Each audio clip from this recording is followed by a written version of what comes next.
As the conflict in Ukraine approaches its third summer, the battlefield dynamic is poised for a pretty significant shift. With NATO's increased support and the introduction of advanced weaponry, the war is now entering into a new phase of intensity and strategic complexity. Our next report gives you more details.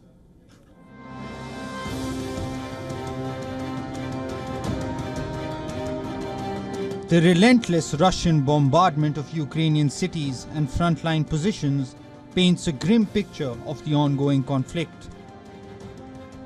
Civilian infrastructure and military targets alike bear the brunt of Moscow's aggressive campaign. Moscow has released these images claiming to have destroyed 10 Ukrainian vehicles in 1 hour near the Dnipro River along the Kherson front. Against this backdrop of destruction, Ukraine's Western allies are ramping up support, signaling a potential turning point in the war's trajectory. The imminent arrival of F-16 fighter jets marks a crucial milestone in Ukraine's air defense strategy. While the exact number of aircraft is unclear, their introduction represents a significant boost to Kyiv's combat capabilities. President Zelensky's cautious optimism reflects the complex reality of integrating these advanced fighters into an active war zone. A growing chorus by NATO leaders calls for expansion of Ukraine's operational freedom.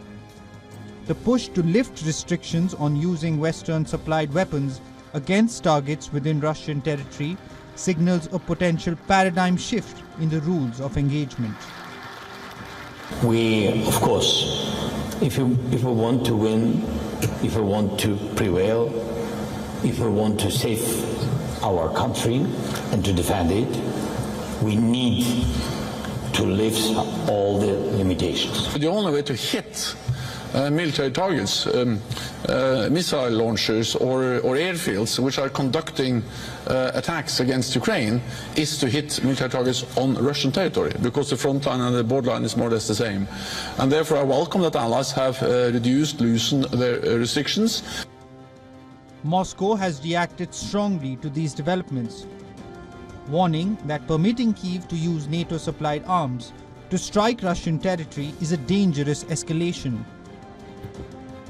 This comes amid US plans to deploy long-range cruise missiles in Germany by 2026, a decision announced at NATO's 75th anniversary summit. The move marks the return of long-range US missiles to German soil for the first time since the late 1990s, including SM-6, Tomahawk, and developmental hypersonic weapons. As NATO boosts its support for Ukraine, Western officials are also focused on confronting a new arms race triggered by Russia's invasion. They argue that it is no longer sufficient to ensure Ukraine's defensive capabilities.